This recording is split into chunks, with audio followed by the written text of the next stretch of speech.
El 27 de noviembre del año pasado subí mi primer vídeo en el que sinteticé bromo, que es un halógeno, y me pareció que sería una buena idea sintetizar algún otro halógeno y subir un vídeo el 27 de noviembre de este año, así como una especie de aniversario. Me había preparado incluso hasta una introducción ahí súper chula con unos cañones de confeti, pero no me ha dado tiempo a terminar el vídeo antes del 27 de noviembre, así que no hay introducción súper chula. Por lo menos para este vídeo he recogido el laboratorio. Es mentira. Los halógenos son los elementos que forman el grupo 17 de la tabla periódica. De arriba abajo son el flúor, cloro, bromo, yodo, astato y teneso. Para el vídeo que tengo pensado sobre el cloro necesito nitrógeno líquido, que ahora mismo no tengo. Para el del flúor tengo que ver cómo se hace un testamento. Y para el del astato tengo que encontrar la forma de que dejen de pararme los paquetes con mineral de uranio en aduanas.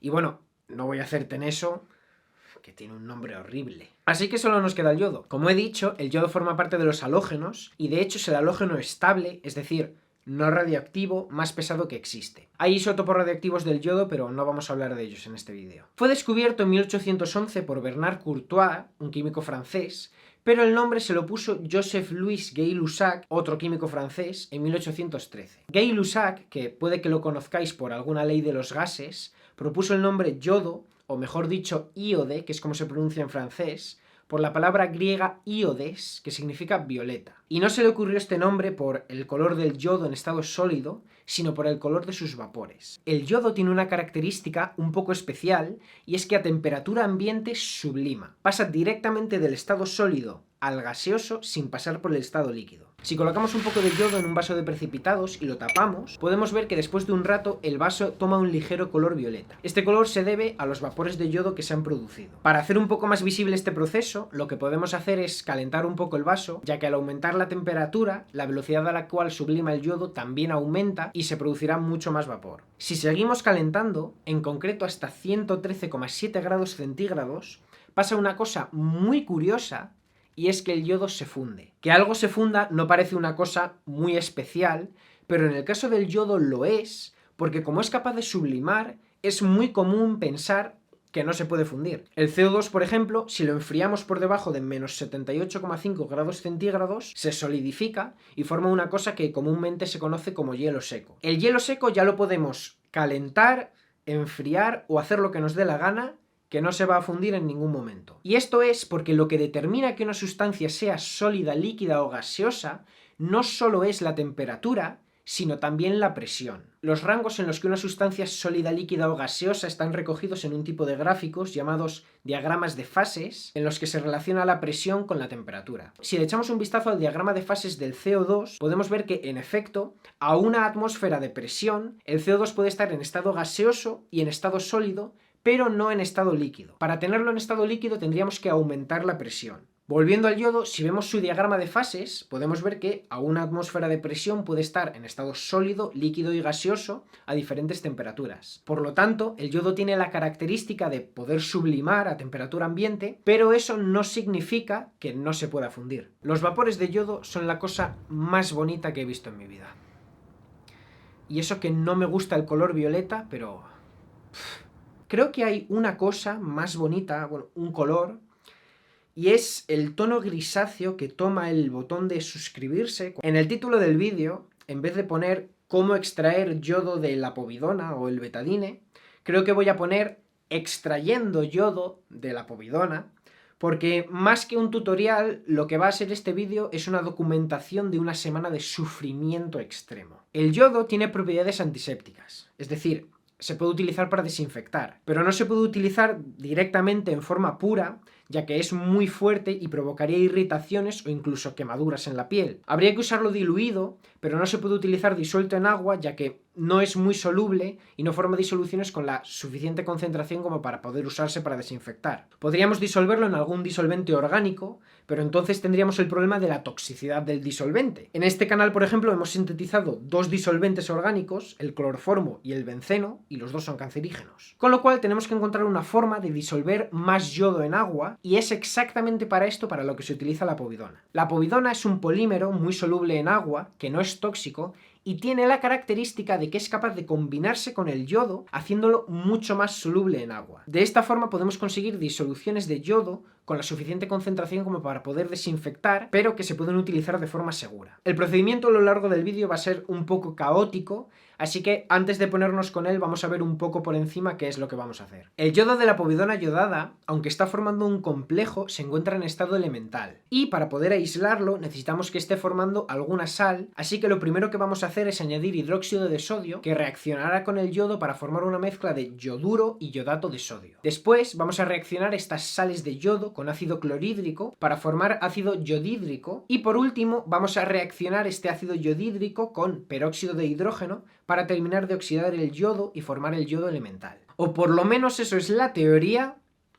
Vamos con la práctica. Los botes normales que solemos encontrar de povidona yodada en los botiquines, por ejemplo, suelen tener un volumen de 100 mililitros. En estos 100 mililitros hay aproximadamente 1 gramo de yodo, que no es mucho, así que para este vídeo vamos a utilizar un poco más. Decirle, puedes darme un bote de medio litro de betadine a la mujer que trabaja en la farmacia de al lado de mi casa, sonaba un poco raro, además teniendo en cuenta las cosas que suelo comprar, así que en vez de eso lo que le dije es, puedes darme 2 botes de medio litro de betadine, que de todas formas no tengo recipientes de cristal lo suficientemente grandes como para procesarlo todo de una vez, así que los primeros pasos de la síntesis los vamos a hacer por separado. Empezamos añadiendo todo el contenido del bote a un vaso de precipitados. El vaso que utilicemos debe tener por lo menos el doble de capacidad que el volumen de povidona que utilicemos. Disolvemos 50 gramos de hidróxido de sodio en unos 150 mililitros de agua y se lo añadimos poco a poco a la povidona. Añadir hidróxido de sodio tiene dos funciones. Reacciona con el yodo elemental, como hemos visto antes, para dar yoduro y yodato de sodio, y además reacciona con la povidona haciéndola menos soluble en agua. El yodo se disuelve y la povidona precipita. O por lo menos esa es la teoría, porque aquí no ha pasado nada.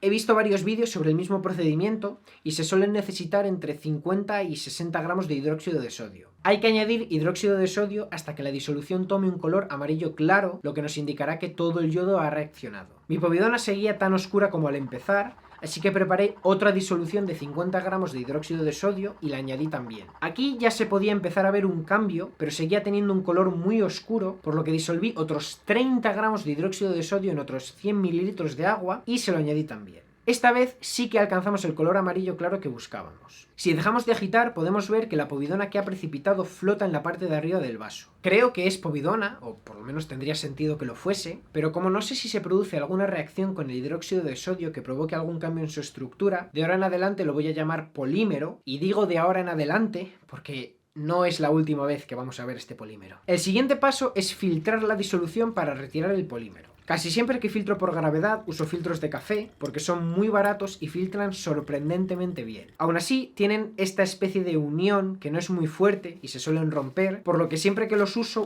dos poniendo uno dentro del otro. Con dos filtros es muy raro que se rompa, pero las disoluciones de bases fuertes, como el hidróxido de sodio, son muy corrosivas, especialmente para cosas como la celulosa, que es de lo que están hechos los filtros, por lo que para filtrar esta disolución utilicé 3 en vez de 2. Va a tardar un rato largo en filtrarse todo, así que mientras tanto vamos a ponernos con la otra botella. El procedimiento es exactamente igual que antes. Vertemos todo el contenido de la botella, añadimos hidróxido de sodio hasta que tome un color amarillo claro y filtramos el polímero que precipite. Para la otra botella necesité 130 gramos de hidróxido de sodio, que es un montón, es más del doble de lo que han necesitado otras personas que han hecho esta síntesis, pero por suerte para esta botella no necesité 130 gramos, necesité 150, que está muy bien. Sea como sea, filtramos el polímero que precipite y continuamos. Lo que tenemos que hacer ahora es hervir las disoluciones para reducir su volumen. No caben las dos en un solo vaso, por lo que vamos hirviendo la primera disolución y añadimos poco a poco la segunda según el volumen va disminuyendo. Cuando hayamos combinado las dos disoluciones, seguimos hirviendo hasta alcanzar un volumen de unos 200 mililitros. Por lo menos eso es lo que deberíamos hacer si no hubiésemos tenido que añadir 1,5 huevos de hidróxido de sodio, porque cuando la disolución alcanzó un volumen de 400 mililitros, se había formado tanto precipitado que no dejaba girar al agitador magnético y la disolución estaba empezando a salpicar, por lo que tuve que dejar de calentarla. Este precipitado es seguramente hidróxido de sodio que tuvimos que añadir en exceso y tenemos que retirarlo. Pero tenemos un problema y es que es hidróxido de sodio prácticamente puro. Como he dicho antes, las disoluciones concentradas de bases fuertes, como el hidróxido de sodio, atacan al papel y esto de aquí es una disolución de hidróxido de sodio saturada y se va a comer el papel de los filtros más rápido que yo las galletas. y me como las galletas muy rápido, así que no podemos utilizar filtros de papel para filtrarlo. Hay otro tipo de filtros que no utilizan papel para filtrar, llamados embudos con placa filtrante o placa porosa, que como su propio nombre indica tienen una placa que actúa como filtro. Esta placa está hecha de pequeñas partículas de vidrio sinterizadas, por lo que es extremadamente resistente a la corrosión. Si quisiésemos filtrar, por ejemplo, ácido sulfúrico concentrado, utilizaríamos este tipo de filtros. Hay una cosa en concreto que no se puede filtrar utilizando estos filtros, y son las disoluciones de bases fuertes concentradas, ya que este tipo de disoluciones ataca al vidrio y como la placa porosa está hecha de vidrio, podrían dañarla. Así que, ¿cómo lo vamos a filtrar?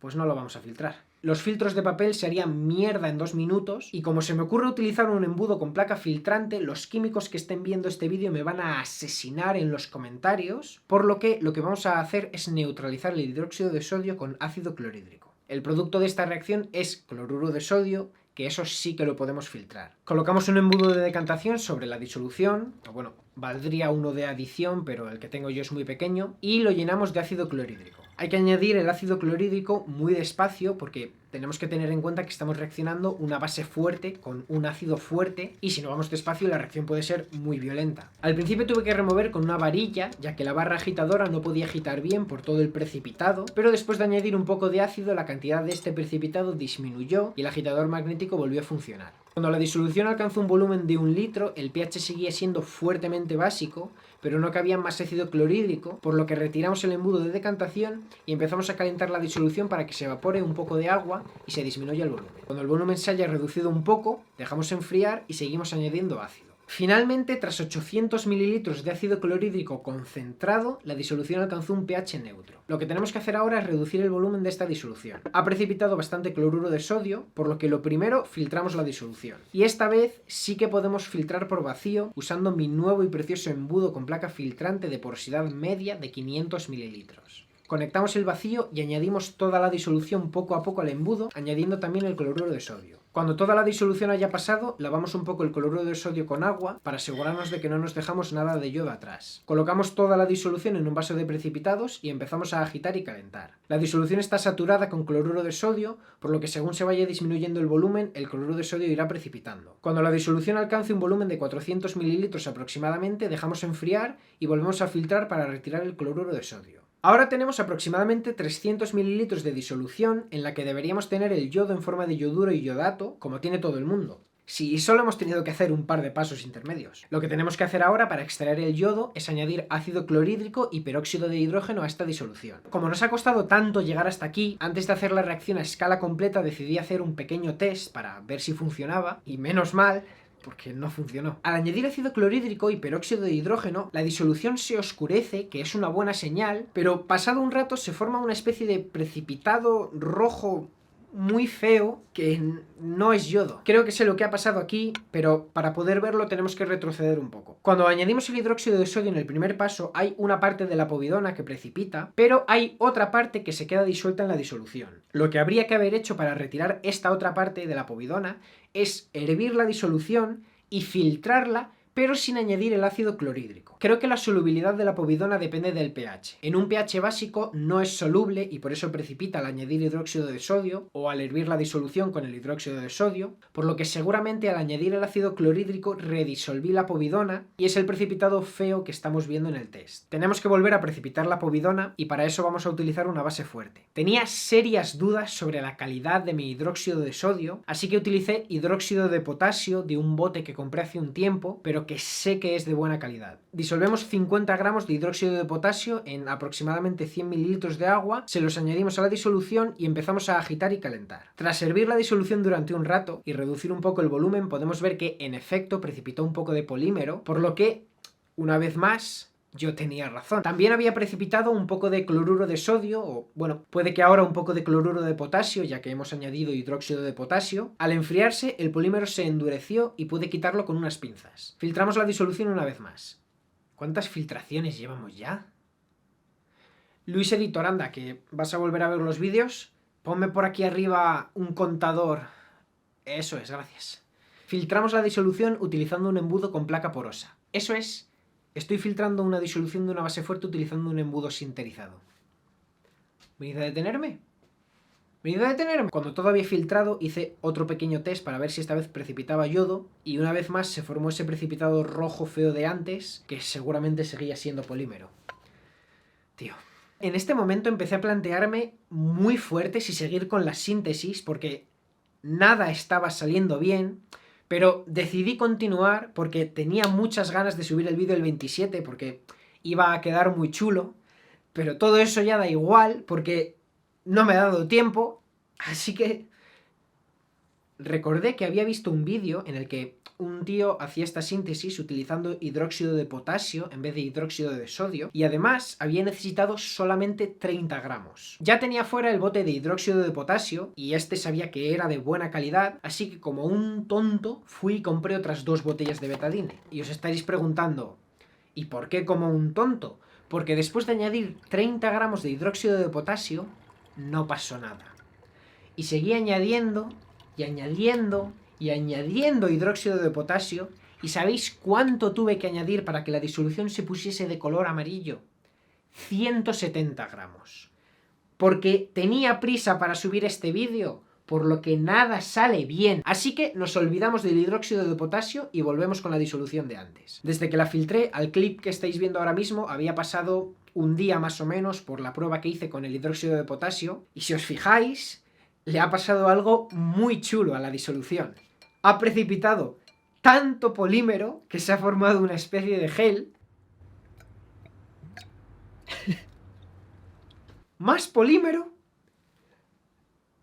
Ya no sé de dónde sale. A ver, es un poco gracioso, porque da igual lo que haga, no para de salir polímero de todas partes, pero el hecho de que haya precipitado polímero es algo bueno porque todo el polímero que precipite y no esté en la disolución es polímero que no se va a combinar con el yodo, por lo que una vez más filtramos la disolución para retirar el polímero. Lo que quedó en el filtro se parecía muchísimo al algodón. En el matraz recogemos una disolución clara y a diferencia de casi todas las otras filtraciones que hemos hecho, en esta casi no se formó espuma, que es una buena señal.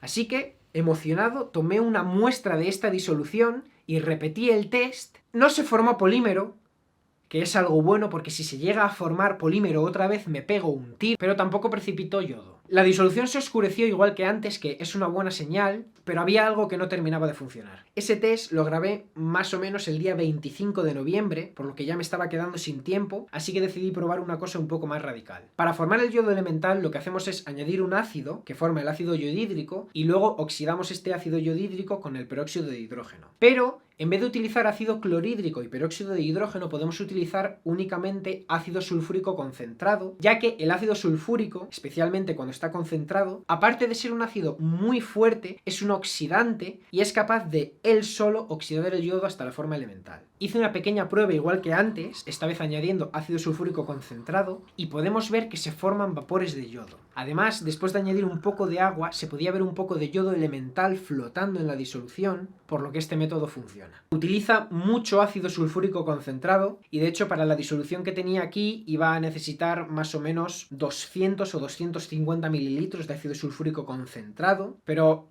ya sabéis lo que dicen.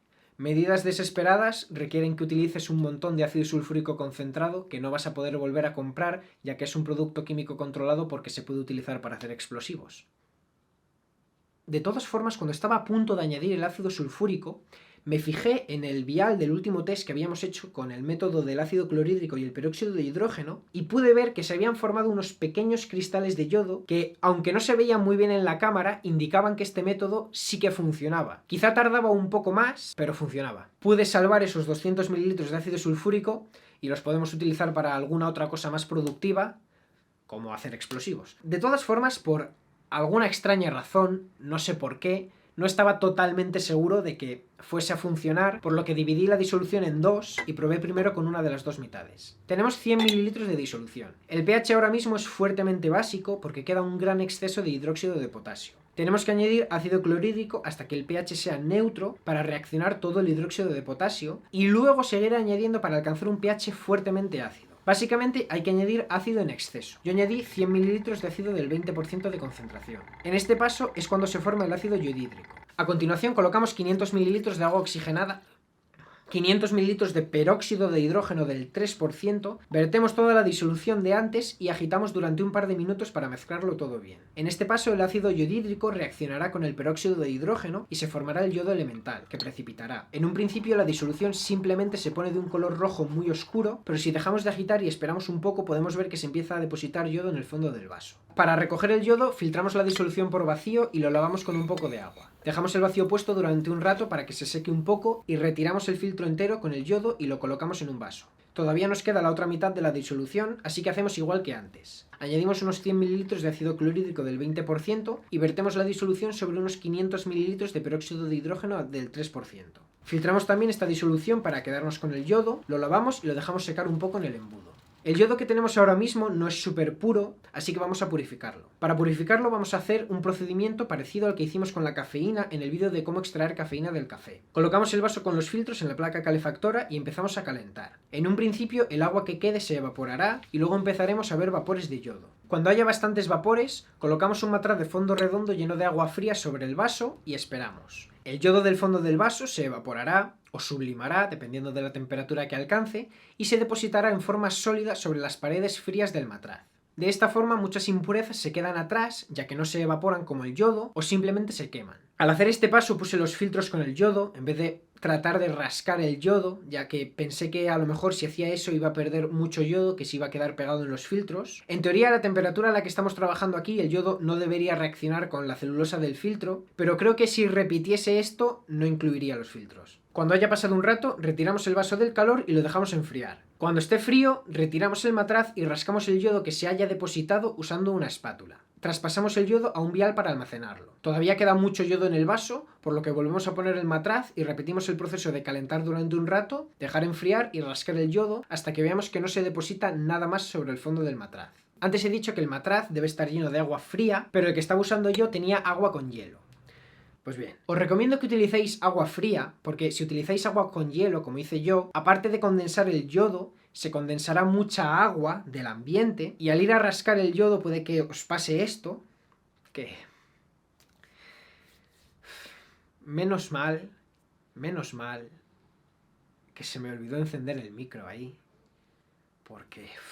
Al final conseguimos 3,5 gramos de yodo elemental, que representa un rendimiento de aproximadamente el 30%, que depende de cómo lo mires, puedes pensar que está muy mal, pero con este método la gente suele obtener rendimientos de alrededor del 40%, así que un 30%, teniendo en cuenta todas las cosas que han salido mal y todo lo que hemos tenido que hacer, no está nada mal. Como he dicho, este vídeo tenía pensado subirlo el 27 de noviembre, pero obviamente no me ha dado tiempo. De hecho, no sé si voy a ser capaz siquiera de subirlo el 27 de diciembre. Así que ya veremos. Espero que os haya gustado. Son las 6:30 de la mañana. Me voy a la cama. Hasta luego.